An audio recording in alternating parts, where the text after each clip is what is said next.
Hi friends, welcome to ಸಖಿ ಸಿರಿ. ಇವತ್ತು ನಾನು ಮಾಡ್ತಾ ಇರೋ ರೆಸಿಪಿ ಬಂದ್ಬಿಟ್ಟು ಲೆಮನ್ ರೈಸ್ ಚಿತ್ರಾನ್ನ ಅಂತ ಹೇಳ್ಬಿಟ್ಟು. ಇಲ್ಲಿ ಏನು ವಿಶೇಷ ಅಂತಂದರೆ ಹಬ್ಬದ ಸಮಾರಂಭ ಹಬ್ಬಗಳಲ್ಲಿ ನೈವೇದ್ಯಕ್ಕೆ ಇಡುವಾಗ ಈರುಳ್ಳಿ ಹಾಕದೇ ಇಡಬೇಕಾಗತ್ತೆ. ಆ ಟೈಮಲ್ಲಿ ಹೇಗೆ ಮಾಡೋದು ಅಂತ ಹೇಳ್ಬಿಟ್ಟು ನಾನು ಇಲ್ಲಿ ಹೇಳ್ಕೊಡ್ತಾ ಇದ್ದೀನಿ. ಸೊ ತುಂಬ ಸಿಂಪಲ್ಲಾಗಿ ರುಚಿಯಾಗಿ ಬೇಗ ಮಾಡೋ ಹಾಗೆ ಇದಕ್ಕೆ ಬೇಕಾಗಿರೋಂಥ ಐಟಮ್ಸು ಒಂದು 250 ಗ್ರಾಮ್ಸಷ್ಟು ಅನ್ನ.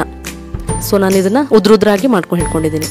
ಆಮೇಲೆ 2 ಟೀ ಸ್ಪೂನಷ್ಟು ಸಾಸಿವೆ, 2 ಟೇಬಲ್ ಸ್ಪೂನಷ್ಟು ಕಡಲೆಬೇಳೆ, 1 ಟೇಬಲ್ ಸ್ಪೂನಷ್ಟು ಉದ್ದಿನಬೇಳೆ, 1 ಟೇಬಲ್ ಸ್ಪೂನಷ್ಟು ಶೇಂಗಾ ಬೀಜ, 2 ಹಸಿಮೆಣಸು ತೊಗೊಂಡಿದ್ದೀನಿ. ಆಮೇಲೆ ಸ್ವಲ್ಪ ಕರಿಬೇವು,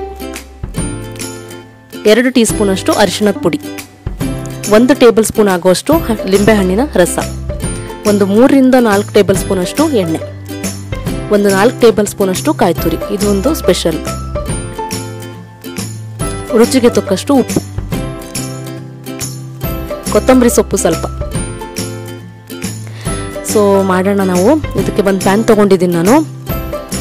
ಪ್ಯಾನ್ ಬಿಸಿ ಆದ ಕೂಡಲೇ ಎಣ್ಣೆನ ನಾನು ಸ್ವಲ್ಪ ಹೆಚ್ಚಾಗಿ ತೊಗೊಳ್ತಾ ಇದ್ದೀನಿ. ಇಲ್ಲಿ 3 ರಿಂದ 4 ಟೇಬಲ್ ಸ್ಪೂನ್ ಅಷ್ಟು ಆಗುತ್ತೆ. ಏನಂತಂದರೆ ಸ್ವಲ್ಪ ಎಣ್ಣೆ ಹೆಚ್ಚಿದ್ರೆ ಚೆನ್ನಾಗುತ್ತೆ ಚಿತ್ರಾನ್ನ. ಸೊ ನೋಡ್ಕೊಬಿಟ್ಟು ಹಾಕ್ಕೊಳ್ಳಿ. ಕಡಿಮೆ ಆದರೂ ಪರವಾಗಿಲ್ಲ, ಸ್ವಲ್ಪ ಹೆಚ್ಚಾದರೆ ಚೆನ್ನಾಗಿರುತ್ತೆ. ಸೊ ಎಣ್ಣೆ ಬಿಸಿ ಆದ ಕೂಡಲೇ ಸಾಸಿವೆ ಹಾಕ್ತಾಯಿದ್ದೀನಿ. ಸಾಸಿವೆ ಸ್ವಲ್ಪ ಪಟ ಸಿಡಿಯೋ ತನಕ ಫ್ರೈ ಮಾಡ್ಕೊಳ್ಳಿ. ಆಮೇಲೆ ಕಡಲೆಬೇಳೆ. ಇಲ್ಲಿ ಕಡಲೆಬೇಳೆ ಸ್ವಲ್ಪ ಟೇಸ್ಟ್ ಚೆನ್ನಾಗಿರುತ್ತೆ. ಕಡಲೆಬೇಳೆ ಸ್ವಲ್ಪ 1 ಟೇಬಲ್ ಸ್ಪೂನಷ್ಟು ತೊಗೊಂಡಿದ್ದೀನಿ. ಹೆಚ್ಚಿಗೆ ಬೇಕಾದರೂ ಹಾಕ್ಕೋಬೋದು.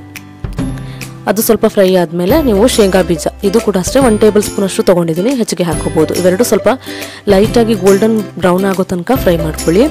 ಅದೊಂದು ಚೂರು ಫ್ರೈ ಆದಮೇಲೆ ನೀವು ಉದ್ದಿನಬೇಳೆ ಹಾಕ್ಕೊಳ್ಳಿ. ತುಂಬ ಸೀದಕ್ಕೆ ಕೊಡಬೇಡಿ, ಸ್ವಲ್ಪ ಗೋಲ್ಡನ್ ಬ್ರೌನ್ ಆದರೆ ಸಾಕು. ಅದು ಫ್ರೈ ಆಗಿಬಿಟ್ಟು ಕ್ರಿಸ್ಪಿ ಬರೋ ತನಕ. ಸೊ ಅದಷ್ಟು ಹುರಿದ್ಮೇಲೆ ಕರಿಬೇವು ಸೊಪ್ಪು, ಆಮೇಲೆ 2 ಹಸಿಮೆಣಸನ್ನ ಉದ್ದಕ್ಕೆ ಸೀಳ್ಕೊಂಡಿದ್ದೀನಿ, ಅದು ಹಾಕ್ಕೊಂಡಿದ್ದೀನಿ. ಆಮೇಲೆ ಅರಿಶಿಣದ ಪುಡಿ ಇದು ಹಾಕಿಬಿಟ್ಟು ನಂತರ ನಾನು ಇಲ್ಲೇ ಉಪ್ಪು ಕೂಡ ಇಲ್ಲೇ ಹಾಕ್ಕೊಬಿಡ್ತಾ ಇದ್ದೀನಿ. ರುಚಿಗೆ ತಕ್ಕಷ್ಟು ನೋಡ್ಕೊಂಡು ಹಾಕ್ಕೊಳ್ಳಿ. ಹಸಿ ಕಾಯಿ ತುರಿ ಇದನ್ನು ಇದರಲ್ಲೇ ಫ್ರೈ ಮಾಡ್ಕೊಳ್ತೀನಿ, ಯಾಕಂತಂದರೆ ಅದು ಚೆನ್ನಾಗಿರುತ್ತೆ ಟೇಸ್ಟು.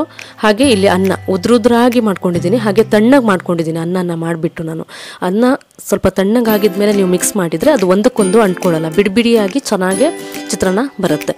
ಸೊ ಇಲ್ಲಿ ಈರುಳ್ಳಿ ಹಾಕಿಲ್ಲ ನಾನು. ಆಮೇಲೆ ಲಿಂಬೆಹಣ್ಣಿನ ರಸ. ಸೊ ಲೆಮನ್ ರೈಸು ಲಿಂಬೆಹಣ್ಣು ಚಿತ್ರಾನ್ನಕ್ಕೆ ಲಿಂಬೆಹಣ್ಣು ಇಲ್ಲಿ ಹಾಕದೇ ಇದ್ದರೆ ಟೇಸ್ಟು ಚೆನ್ನಾಗಿ ಬರಲ್ಲ. ಸೊ ಲಿಂಬೆಹಣ್ಣಿನ ರಸ ನಿಮ್ಗೆ ಎಷ್ಟು ಬೇಕು ಧಾರಾಳವಾಗಿ ಹಾಕ್ಕೊಳ್ಳಿ. ಹುಳಿ ಹೆಚ್ಚಬೇಕಾದವರು ಎಷ್ಟು ಬೇಕಾದರೂ ಹಾಕ್ಕೋಬೋದು. ಸೊ ಅದನ್ನು ಹಾಕಿಬಿಟ್ಟು ನೀಟಾಗಿ ಮಿಕ್ಸ್ ಮಾಡಿ. ಹಾಗೆ ಕೊತ್ತಂಬರಿ ಸೊಪ್ಪು ಸ್ವಲ್ಪ, ಇದು ಕೂಡ ಅಷ್ಟೇ ನಿಮಗೆ ಹೆಚ್ಚಬೇಕಾದರೆ ಹೆಚ್ಚಿಗೆ ಹಾಕ್ಕೋಬೋದು. ಇಷ್ಟೇ ಫ್ರೆಂಡ್ಸ್, ನೀಟಾಗಿ ಅದನ್ನು ಮಿಕ್ಸ್ ಮಾಡಿಕೊಂಡು ಸರ್ವ್ ಮಾಡಿದರೆ ರೆಡಿಯಾಗಿದೆ. ನೀವು ಹಬ್ಬಗಳಲ್ಲಿ ನೈವೇದ್ಯ ಕೂಡ ಮಾಡ್ಕೋಬೋದು, ಹಾಗೆ ಲಂಚ್ ಬಾಕ್ಸಲ್ಲಿ ಕೂಡ ಹಾಕ್ಬೋದು. ನನ್ನ ಈ ರೆಸಿಪಿ ನಿಮ್ಗೆ ಇಷ್ಟ ಆದರೆ ಪ್ಲೀಸ್ ಲೈಕ್ ಮಾಡಿ, ಶೇರ್ ಮಾಡಿ, ಮರಿಬೇಡಿ ನನ್ನ ಚಾನಲ್ನ ಸಬ್ಸ್ಕ್ರೈಬ್ ಕೂಡ ಮಾಡಿ, ಕಮೆಂಟ್ ಕೂಡ ಹಾಕಿ. Thank you. Hi, welcome to Sakhi Siri. If you like this video, please subscribe, like and share. Thank you. Have a nice day. Bye bye friends.